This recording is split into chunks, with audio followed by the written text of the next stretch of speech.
የቡታጅራ ከተማ አስተዳደር ከንቲባ አቶ አብዱ አህመድ የ2018 በጀት ዓመት የ9 ወር ተግባር አፈጻጸም ሪፖርት ከሴክተር ኃላፊዎች በጽህፈት ቤታቸው ገምግመዋል።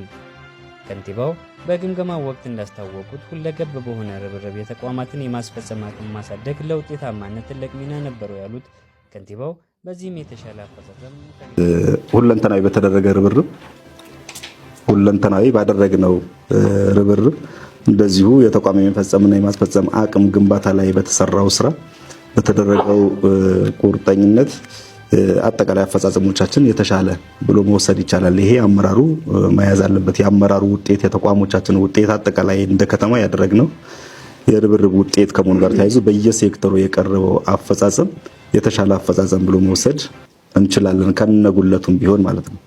በቡታጅራ ከተማ ስር የሚገኙ ተቋማት በዞን ደረጃ አንደኛና ሁለተኛ በመውጣት ውጤታማ አፈጻጸም አሳይተዋልም ብለዋል።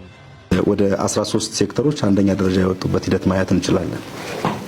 13 ሴክተሮች ወደ በአንደኛ ደረጃ ያጠቃለሉበት ወደ 16 በድምሩ 16 ሴክተሮች በዞን ደረጃ እንደዚሁ አንደኛና ሁለተኛ ደረጃ የወጡበት ሂደት አለ።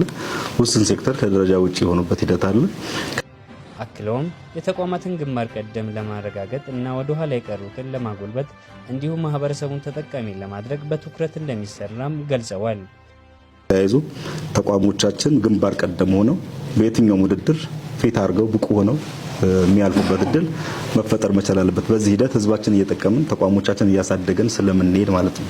በሂደቱም የተመዘገበው ውጤት ለማስጠበቅና ይበልጥ ለማሳደግ እንደሚሰራም አስገንዝበዋል።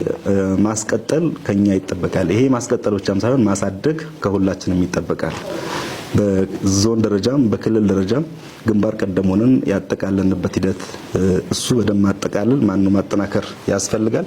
ከዛ ባሻገር ደግሞ ሚስ ያደረግናቸው ጉዳዮችም ሴክተሮችም በተመሳሳይ ለምን የሚለው ነገር ላይ እየታየ መሄድ መቻል አለበትና በድምር ውጤት አፈጻጸሞቻችን ከእቅድ በላይ ብቁ አድርጎ ማጠቃለል ስለሚያስፈልግ ማለት ነውና እንደ አጠቃላይ የዘንድሮንም አፈጻጸማችን ቀጣይ ውጤቱን የምናየው ይሆናል ማለት ነው።